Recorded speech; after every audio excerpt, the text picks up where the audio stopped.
Boa noite, irmãos. Que a graça do Senhor esteja com cada um de vocês. Efésios capítulo 6, versículos 10 até o 20. Estou aqui com minha esposa, o menino aqui atrás, e com a minha posteridade de minha filha, meu genro, meus netos, né? E neto é filho 2 vezes, né? Graças a Deus. Nem mesmo o chocolate que levei hoje está me deixando triste, né? Mas a palavra de Deus diz assim: quanto ao mais, sede fortalecidos no Senhor e na força do seu poder.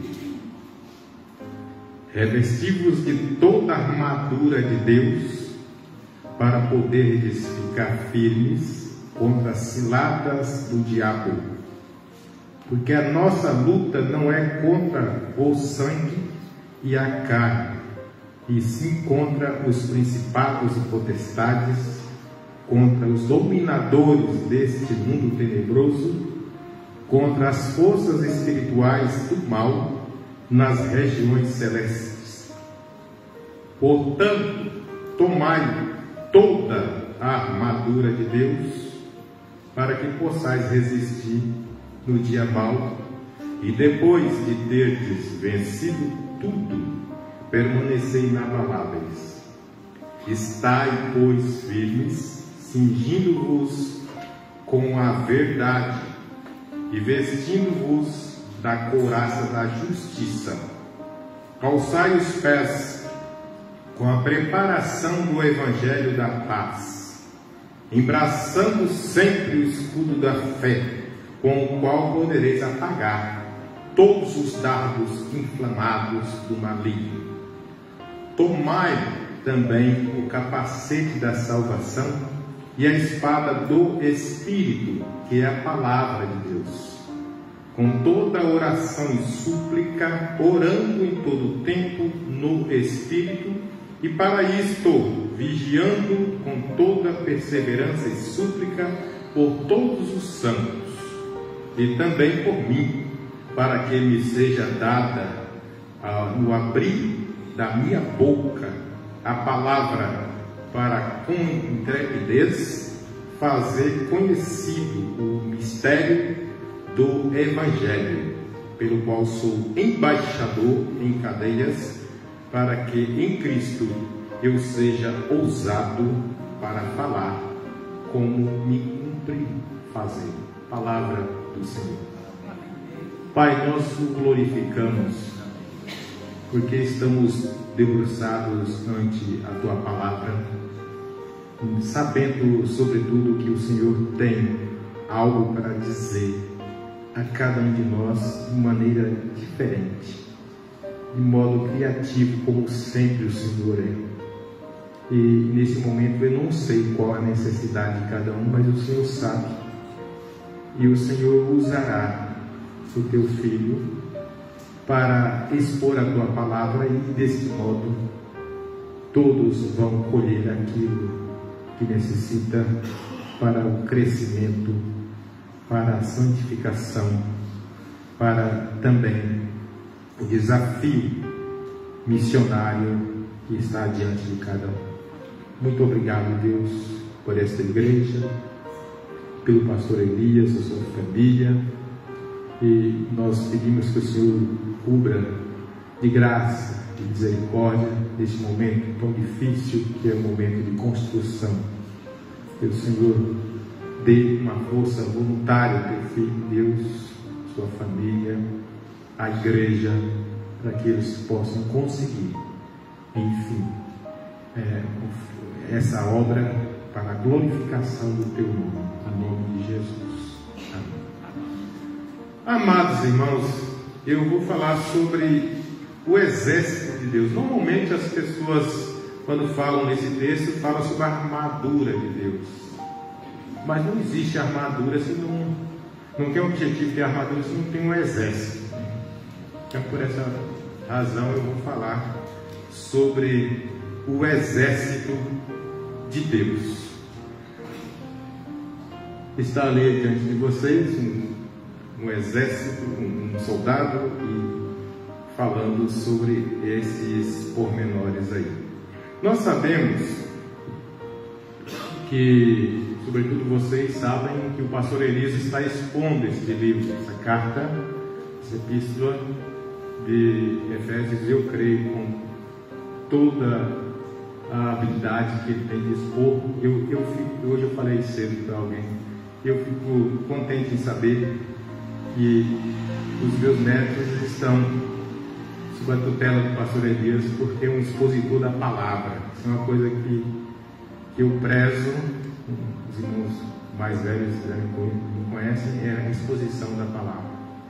E uma vez, o pastor Elias, alguém me disse, uma dessas igrejas que eu pastorei, não aqui no Paraná, o povo não fala isso, é outro lugar.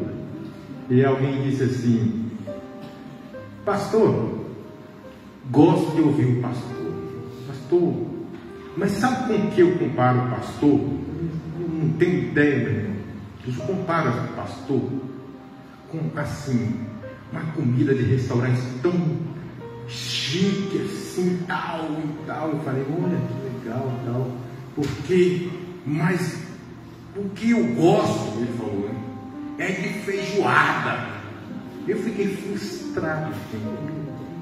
Então significa que eu estava expondo essa carta. Meu Deus do céu, e agora? Uma certa época eu fui pregar numa das congregações, tinha 5 congregações da igreja. E esse irmão era líder da congregação, lá no Marrocos. Eu falei para o menino: eu não vou pregar, levar esboço, não, eu vou pregar de improviso. De repente, chega lá pregar, tal, abri a palavra, preparei, claro, mas abri lá e preguei, tal, no final ele veio: mas pastor, é isso que é feijoada? Me abraçou, tudo. Eu falei: irmão, feijoada é algo muito bom, não vou ser contra vocês aqui, muito bom mesmo, mas não é para se comer todo dia. E se você comer todo dia, às vezes faz mal, mas se comer numa ocasião, né? Agora mesmo sábado, agora vocês têm que comer para comprar, né? E pensaram que eu ia ser politicamente correto com vocês, né? Não, você tem que comprar agora. Mas não é uma coisa que você come todos os dias, não é verdade? Mas a palavra, o filé, né? Você tem que comer todo dia, como o pastor está fazendo a exposição da palavra. É assim que deve ser, porque assim a pessoa vai ter o crescimento, né? O crescimento vai alcançando assim, né, pastor? Desse modo, a gente não tem pressa. A gente está aqui na igreja, né? No caso do pastor local, é para expor a palavra de Deus. Ele não ganha por cada sermão que ele faz, nada disso. Ele está aqui com um propósito, eu creio, uma visão, uma missão de levar a igreja a esse patamar. E para chegar lá, ele tem que chegar, expor a palavra desse modo mesmo, né? Nesse sentido. E eu vejo que a igreja cresce assim. Igreja que tem um expositor da Bíblia, da palavra de Deus, cresce, não somente em número, mas cresce em consistência. As pessoas, né? Hoje mesmo eu vi um jovem falar alguma coisa, olha, legal, né? Significa que o pastor está tendo sucesso em expor a palavra. Um jovem tem uma desenvoltura assim, tal, e normalmente, quando não há uma exposição da palavra, os jovens ficam meio que assim, pegando em qualquer vento de doutrina. Não é o caso aqui, graças a Deus. Por isso que eu me alegro, eu sei que os meus netos estão entregues em boas mãos, e eu dou graças a Deus por isso. Mas isso feito, vamos falar sobre o exército de Deus.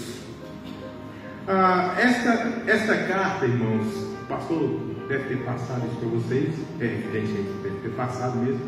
Essa carta é dividida em 2 partes, né? Até o capítulo 3, nós temos um foco do apóstolo Paulo. Depois do capítulo 4 até o 6, o outro foco, né? Até o 3 ele está falando sobre a capacitação que as pessoas devem ter, enfim, e a sabedoria, tal, o entendimento, conhecimento, enfim, as ferramentas. No capítulo 4 em diante, ele já vai falar que as pessoas devem pôr em prática isso.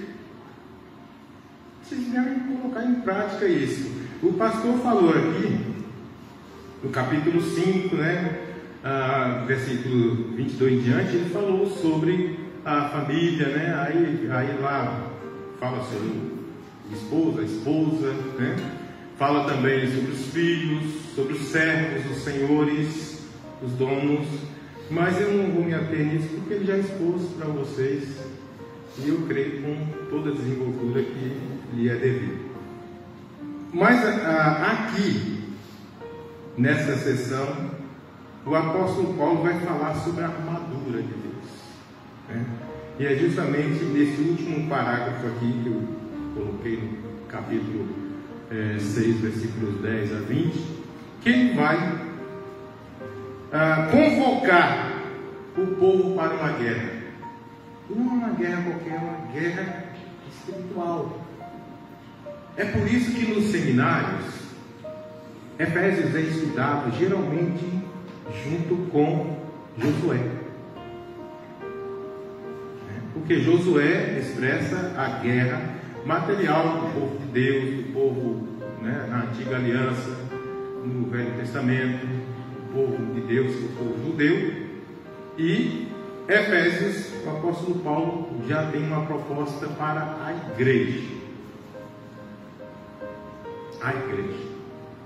E nesse sentido, ele começa a falar com a igreja. No versículo 10, quanto ao mais, ele diz: sede fortalecidos no Senhor e na força do seu poder. Aqui ele não está falando mais não somente com marido, com mulher, com esposo, esposas, com filhos, com pais. Ele não está falando somente com o dono do comércio, lá, o empresário, o escravo, os servos, os empregados. Ele não está falando mais só com esse pessoal. Ele está falando para todos. É por isso que ele deixa bem clara essa questão. Ele está falando aqui com todos. E aí a gente sente a necessidade, né, de dar lugar ao Espírito Santo para que estas capacitações que Paulo fala aqui possam incutir em nós, possam implementar em nós, a fim de que nós possamos fazer frente às forças dominantes desse mundo. E olha, as forças dominantes estão latentes mesmo. Hoje as forças do mal, o exército do mal está treinadíssimo por Satanás e atacando. E a palavra de Deus diz que o diabo anda ao nosso derredor, porque ao nosso redor está o anjo do Senhor. O anjo do Senhor acampa-se ao redor daqueles que temem e o livram. É um princípio de Deus. Foi no Velho Testamento, sim, mas é um princípio de Deus nos proteger. E Hebreus 2 fala isso. Pastor esposa de Hebreus aqui também fala isso. Não são todos eles espíritos ministradores a trabalho daqueles que hão de herdar a suprema salvação? Quem hão de herdar? Nós. Os anjos são nossos serviçais, nossos servidores, para combater o quê? Esses espíritos do mal que estão por aí, que estão aqui. Mas os anjos estão combatendo. Isso é uma tarefa. E nós não podemos dar mole. Não podemos, de forma alguma, dar mole. Não, nós precisamos ajudar nessa batalha, não fazendo a vontade da carne e dos pensamentos. Nós temos 3 inimigos básicos. Nós temos a carne, nós mesmos, o mundo, o sistema, e temos Satanás, o próprio diabo.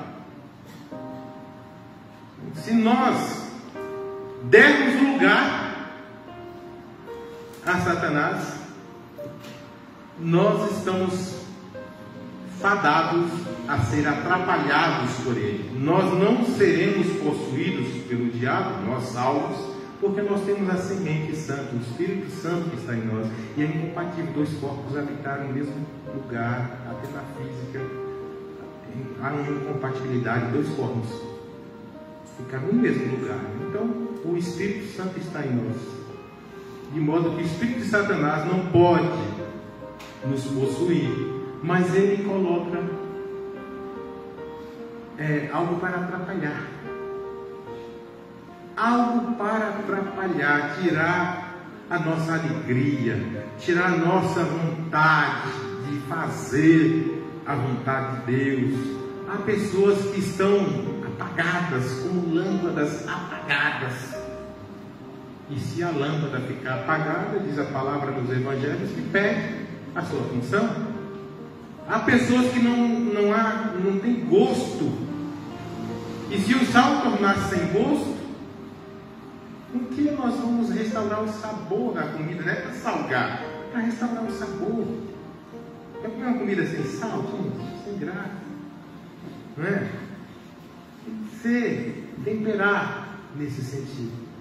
E aqui nessa nota de introdução, eu vejo que o apóstolo Paulo fala sobre armas defensivas e armas ofensivas.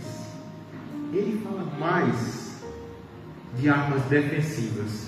Ele parte do princípio que ele está falando com uma região, outros dizem que foi a própria cidade de Éfeso, mas há aqueles que acham que ele estava falando com toda aquela região, compreendia ali, próxima a Éfeso, né? Odisseia, Filipos, aquelas regiões ali todas, ele estava falando com a região.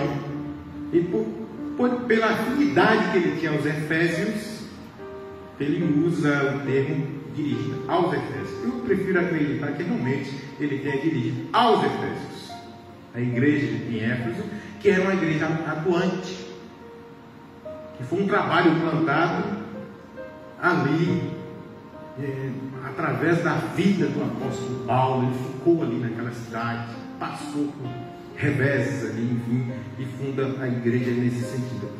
Aqui nós temos as armas de defesa e de ataque. Primeiro, passa adiante, por favor. Nós temos ali, a primeira arma aí. Em primeiro lugar, o cinturão da verdade, né? Cinturão da verdade está ali. Cinturão da verdade, versículo 14. Veja aí no versículo 14 que está justamente falando sobre o cinturão da verdade. O apóstolo Paulo deixa bem claro essa questão no versículo de número 14. O cinturão, tomai o cinturão da verdade, onde ele diz aqui, versículo 14, procure aí na sua Bíblia, versículo 14, estai, pois, firmes, ele fala, estai, pois, firmes, cingindo-vos, vestindo, né, com a verdade, e vestindo-vos da couraça da justiça. Outro pormenor aí. Interessante que Paulo toma emprestado Isaías 11, versículo 5, onde o profeta fala sobre essa questão do cinturão da verdade, que é o conhecimento. A palavra conhecimento, a palavra gnosis, tem algo interessante, tanto que existe o dom do conhecimento, mais tarde na distribuição dos dons, e o dom da sabedoria. São dons complementares, mas diferentes. O conhecimento dá-se ao fato de você armazenar. O dom de conhecimento, o conhecimento é o armazenamento de verdades que você, estudando a palavra de Deus, ouvindo a palavra de Deus, a exposição da palavra, você armazena. A grosso modo é como se fosse uma caixa d'água, que você enche aquela caixa com água até em cima. Mas se não houver um encanamento, uma torneira para abrir, ninguém será beneficiado, aquela água vai apodrecer. Deste modo eu aplico a questão do conhecimento, o armazenamento, e a sabedoria, o encanamento e a torneira para a água ser útil.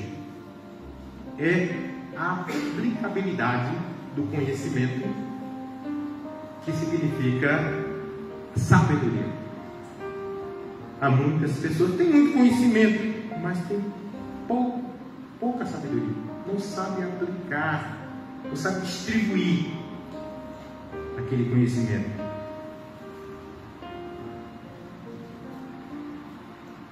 E aqui ele fala: estai, pois, firmes, cingindo-vos da verdade. Então essa verdade era o que o Isaías falava a respeito do Messias. O Messias agiria assim, com verdade. O apóstolo Paulo faz questão de falar sobre isso. E aí nós temos a sustentabilidade ali da armadura. É sim, os homens sabem muito bem disso. A gente fica assim, a gente perde a estribeira. A gente não está com cinto. E olha que esse cinto é diferente do nosso, né? Com cinto, com armadura.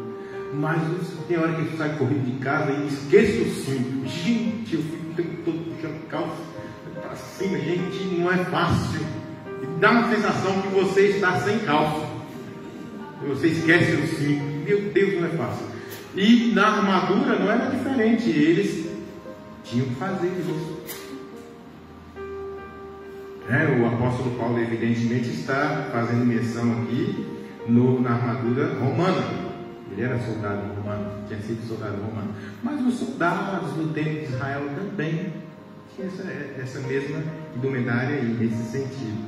E vestindo-vos da couraça da justiça, né? Falando sobre essa firmeza, nós temos o próximo aí, a couraça da justiça, né? Que é a transformação constante, arrependimento dos pecados e sede de justiça.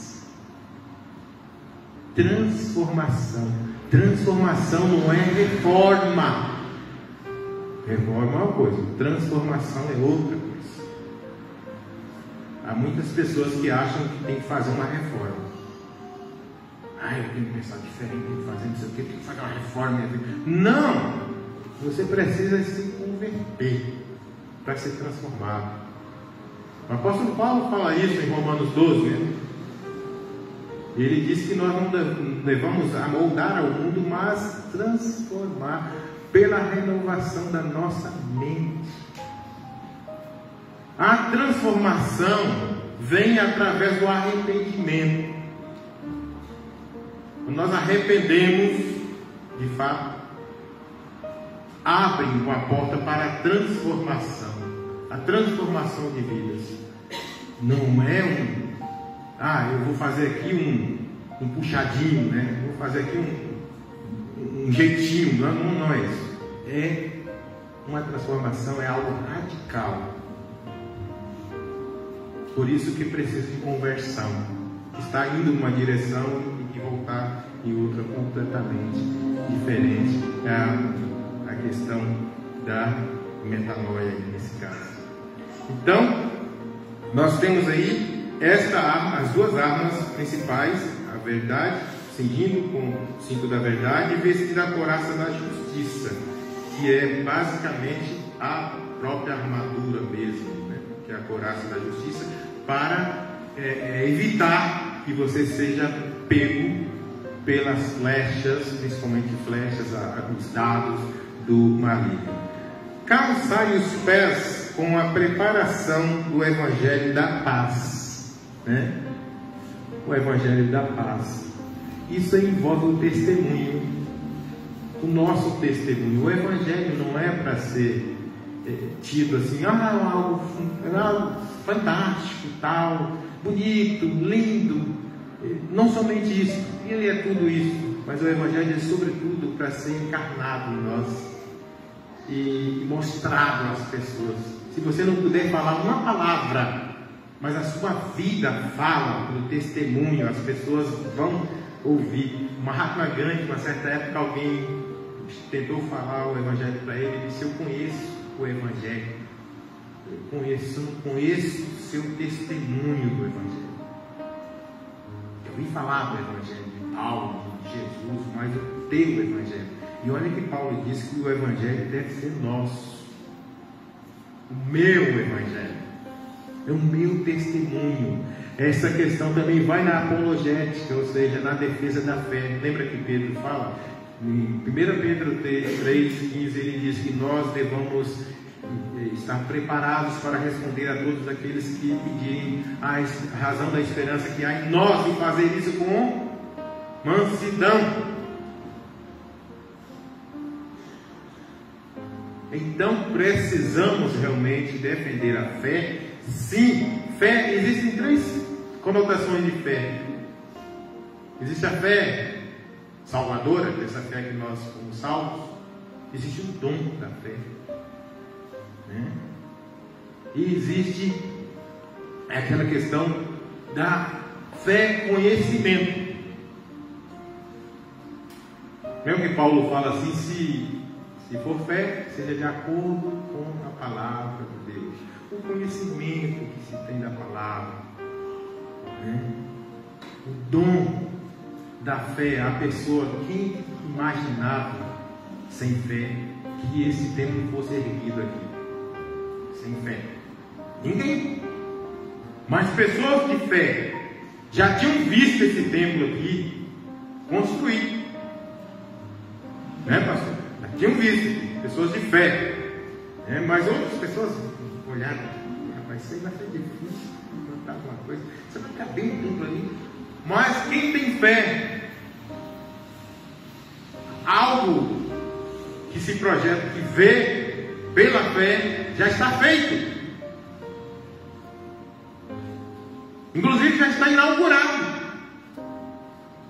Porque a pessoa tem fé, né? Nesse sentido, prontidão. É preciso estar pronto, porque o Deus dos milagres não se esqueceu como fazer. Ele continua fazendo os milagres. Você acha que Deus esqueceu como fazer um milagre? Deus transforma as pessoas. É necessário que realmente calçar os pés com a pregação do Evangelho da paz, embraçando sempre o escudo da fé. Está aí o escudo, né? Que subentende compromisso, proteção contra o mal e confiança em Deus. A confiança em Deus não é aquela confiança que tem um vendedor de vender alguma coisa. Não. A confiança em Deus de estar fechado com Deus. Não há dúvida. E onde houver dúvida, não há confiança em Deus. Fechar com Deus. Está fechado contigo, Senhor. Em certa época, eu tinha convidado um pregador na igreja, e caiu a chuva de manhã. E Curitiba tem essa particularidade: quando chove, ninguém vai, pouca pessoa vai à igreja. Choveu, acho que aqui não, aqui mesmo. Mas lá choveu, gente, já era. Aí eu falei: Senhor, eu convidei um pastor para vir aqui hoje. O pastor ligou para mim: nem é bom a gente cancelar? Eu falei: não, eu estou orando, deixa eu orar. Eu falei: Senhor, até 2 horas que chova talhas, mas 2 horas em diante para. Exatamente 2 horas parou tudo. Aí o pastor ligou: nem você orou? Eu falei: sim. A chuva parou, rapaz. Parece que a gente não acredita em Deus, gente.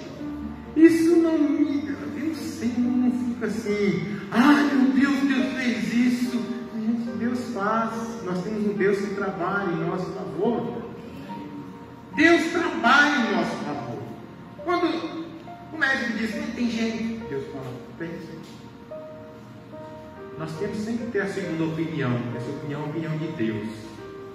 vamos valorizar a medicina, vamos valorizar o conhecimento, isso tudo tanto faz que continue estudando. Eu creio que realmente o conhecimento é necessário, mas Deus está acima de tudo isso. Passei pelo professor de anatomia, falei para ele assim: que aula bem ministrada, professor. Ele parece o Dr. House.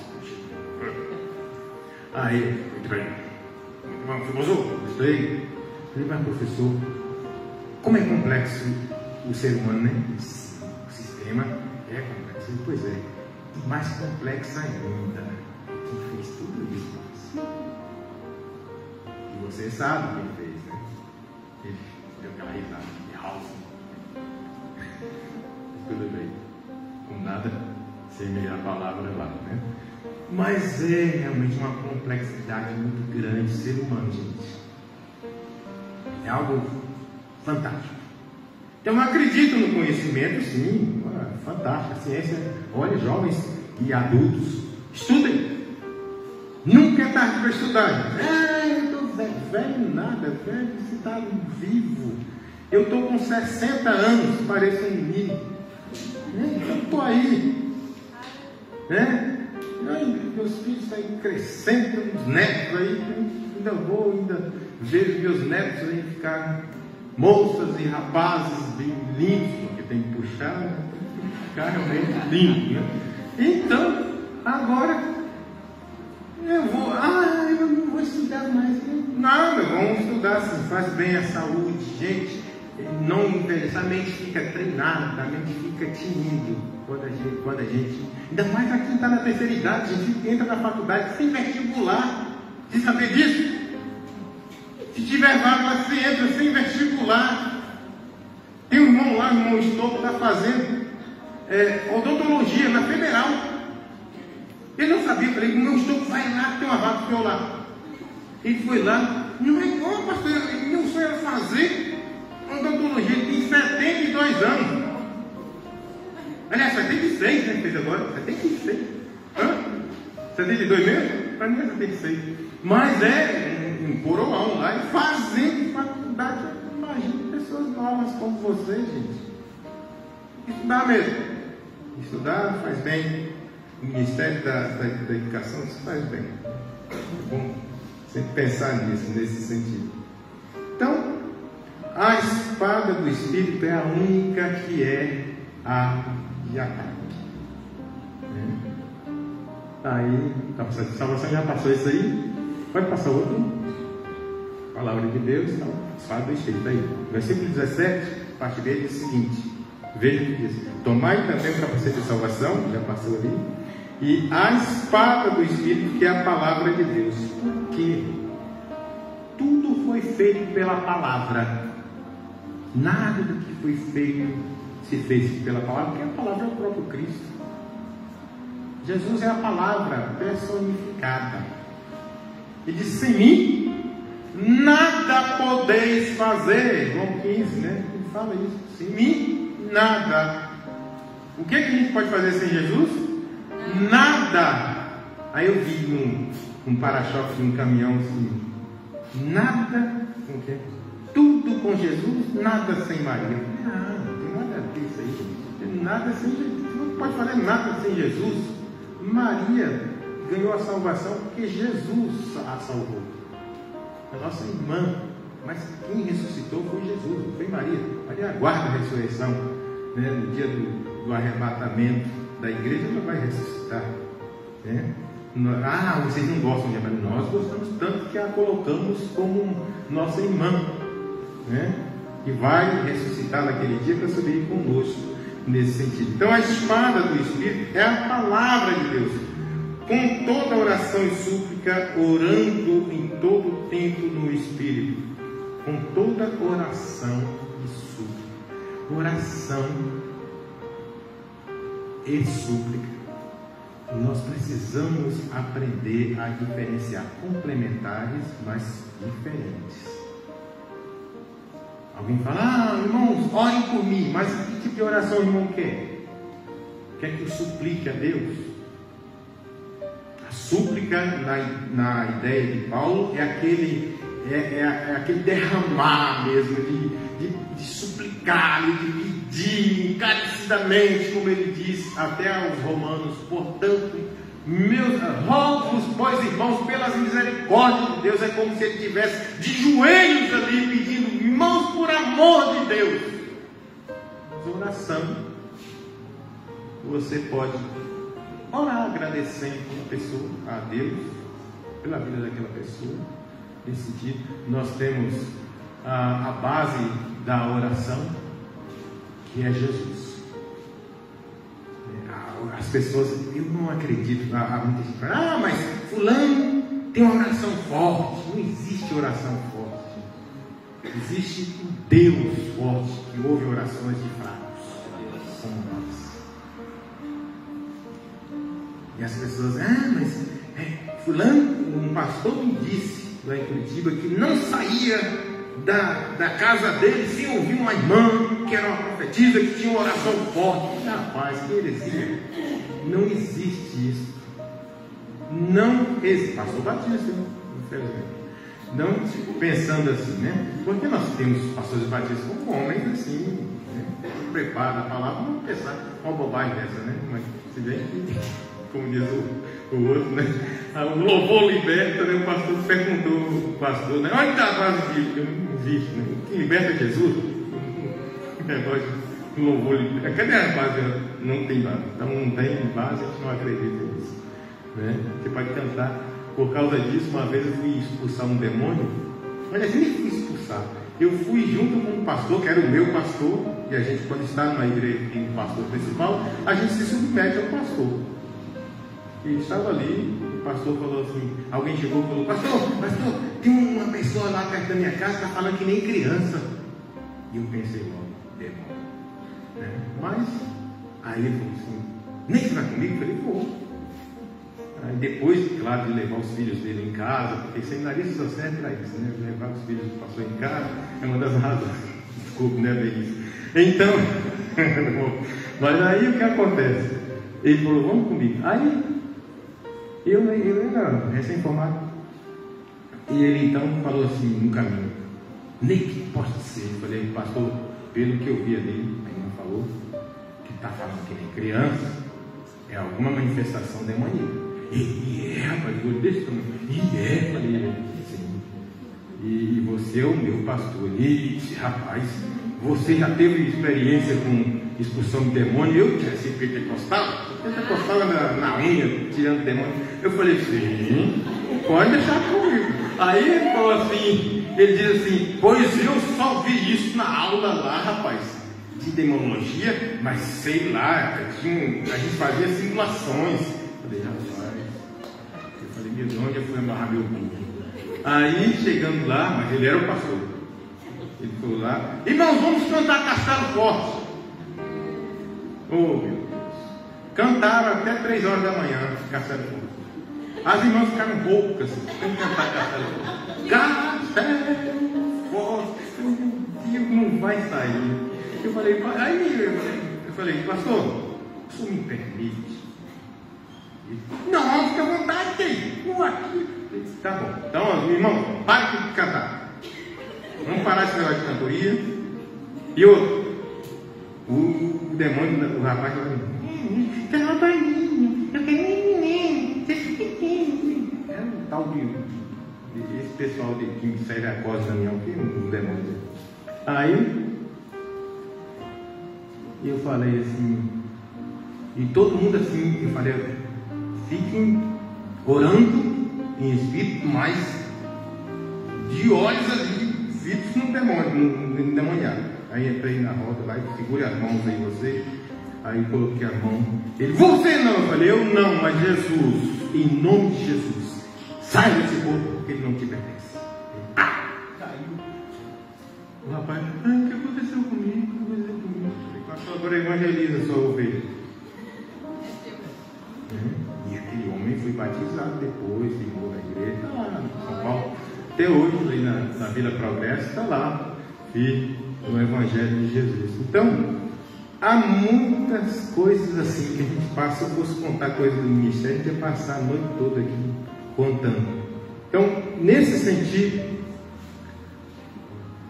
A espada do Espírito, a palavra de Deus, precisa ser bem utilizada por nós. Nós precisamos ter intimidade com a palavra. Outro dia uma menina me falou assim, me humilhou até, né? Falou assim: pastor, eu tenho uma parte da minha biblioteca só de Bíblia, de várias versões, tudo em papel, né? Mas eu uso a Bíblia em bytes. Esses pastores que usam a Bíblia em bytes não é Bíblia. Eu falei: quem disse para você?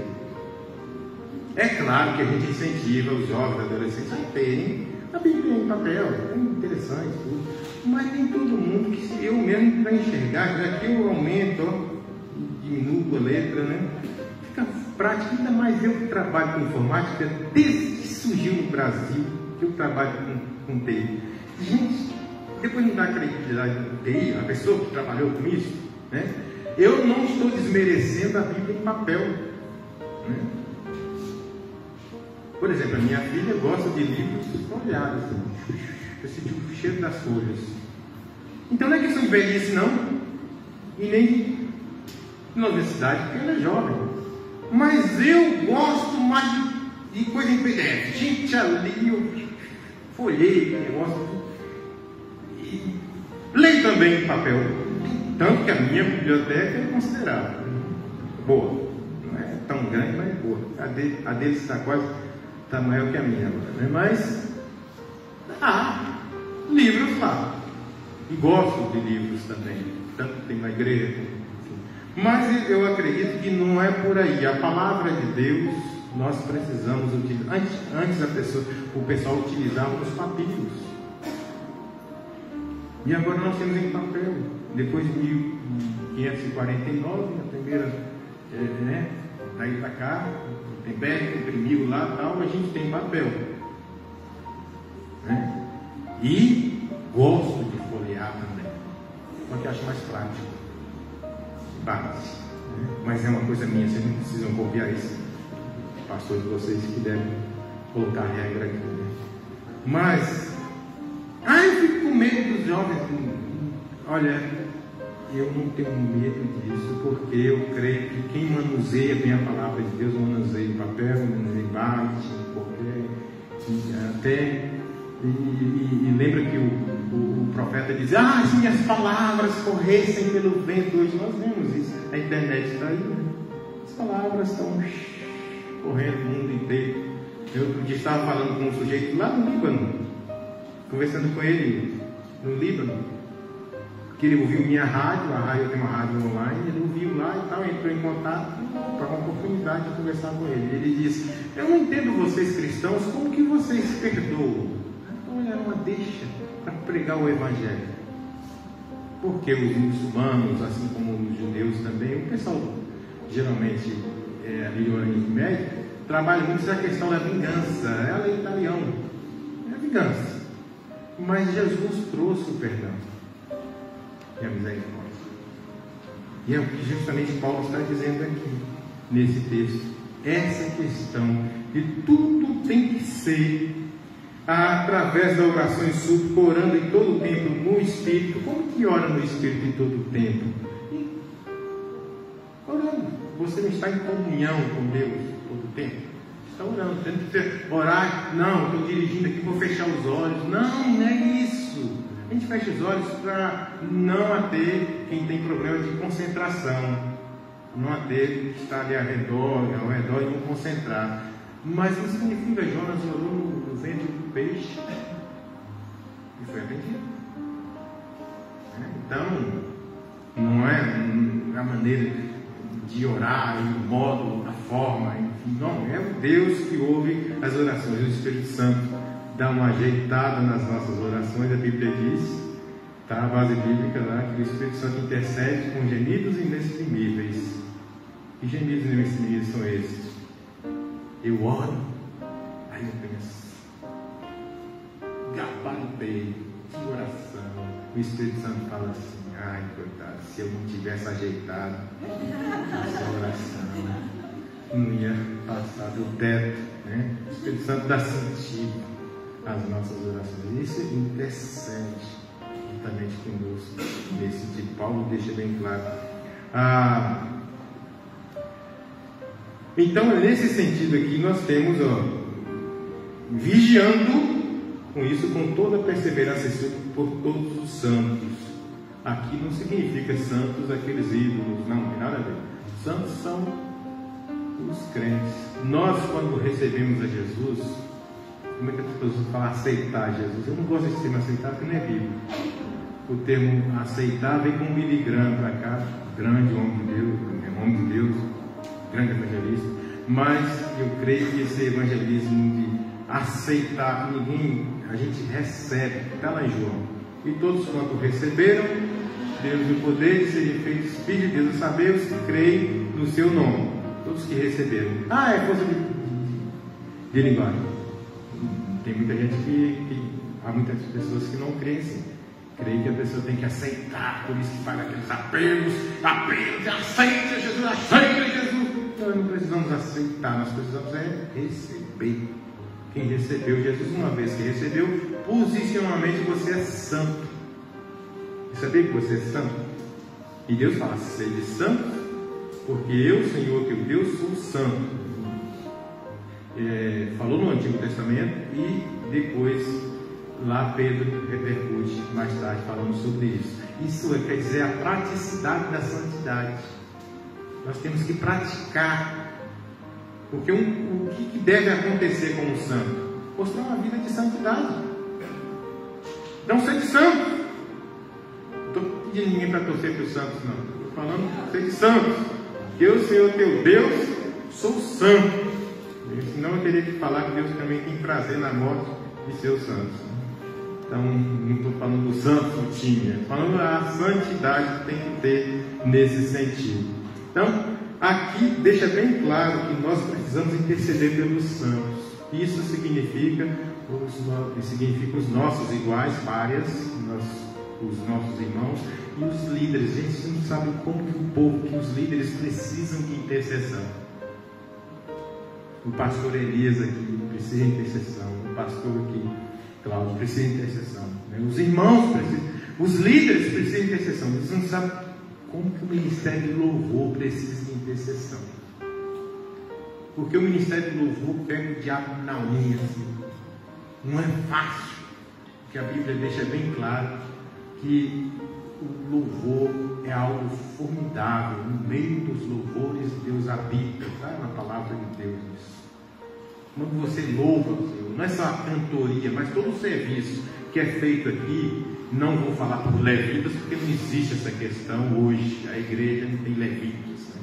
Tem músicos, né? Pessoas que executam os instrumentos, que cantam, enfim, e louvam ao Senhor com essas habilidades que Deus tem dado. E você não sabe como que é difícil trabalhar com músicos. Acho que aqui não, né? Aqui é tudo facinho, muito fácil, né? Mas é difícil. Gente, é difícil. Trem chamado músico. E olha que eu sou músico, mas olha, gente, não é fácil trabalhar. Você pega ali, tem um menino lá na minha igreja que fala assim, o outro vai do teclado. Falei, calma, deixa o menino estar aprendendo. Mas essa nota tem que ser colocada assim. Aí o outro fala, mas eu posso botar uma inversão? Eu falo, pode. Aí rapaz, você está aprendendo ainda, mas o menino é curioso, gente. O menino viu lá na internet uma inversão do acorde, deixa ele fazer a inversão, ele tem dedo para isso, deixa ele fazer. Ele tem inteligência e dedo para fazer. O outro, não, eu só vou tocar aqui as notas, né? Vou tocar aqui o acorde. Agora está aqui, o básico aqui, tal. Não, eu vou tocar uma inversão. Sai mesmo. Deixa. Agora, não é fácil trabalhar a questão de santidade, a questão de ter uma vida com Deus. aqui deve ser fácil, né? Um adulto, né? Mas não é fácil, gente, o tal de busca não é fácil. Então, nesse sentido, é preciso orar, intercedendo por esses santos. E também por mim, Paulo deixa bem claro. Ele até então estava falando com os outros, como por mim também, para que me seja dado a não abrir a minha boca a palavra, para que com intrepidez fazer conhecido o mistério do Evangelho. O Evangelho não é que o Evangelho estivesse escondido. Quando Paulo usa em mistério, ele é algo que está sendo desvendado, é o Apocalipse. Algo que está sendo desvendado das pessoas. No momento que você lê, aquela palavra está sendo desvendada. O Espírito Santo está iluminando a sua mente para compreender o sentido, a palavra de Deus nesse sentido. Não é um mistério, não tem nada de mistério nesse sentido, né? Pelo qual sou embaixador em cadeias, para que em Cristo eu seja usado para falar como cumpre fazer. O apóstolo Paulo deixa bem claro essa questão. Nós precisamos valorizar a palavra de Deus, o ensino da palavra, a exposição da palavra de Deus deve ser fundamental na igreja. Graças a Deus que aqui é. Isso é interessante. A pessoa que vem aprende a palavra de Deus e por tabela você ensina enquanto prega e prega enquanto ensina. Isso é interessante. A exposição bíblica tem esse fundamento. Daí tem essa doxologia final dele aí, com Tíquico, né? E a bênção final, né? Que diz: a paz seja com os irmãos, o amor, com fé da parte de Deus Pai e do Senhor Jesus Cristo. Uma coisa interessante que muitas pessoas desconhecem: Deus é um só, mas se manifesta em 3 pessoas distintas.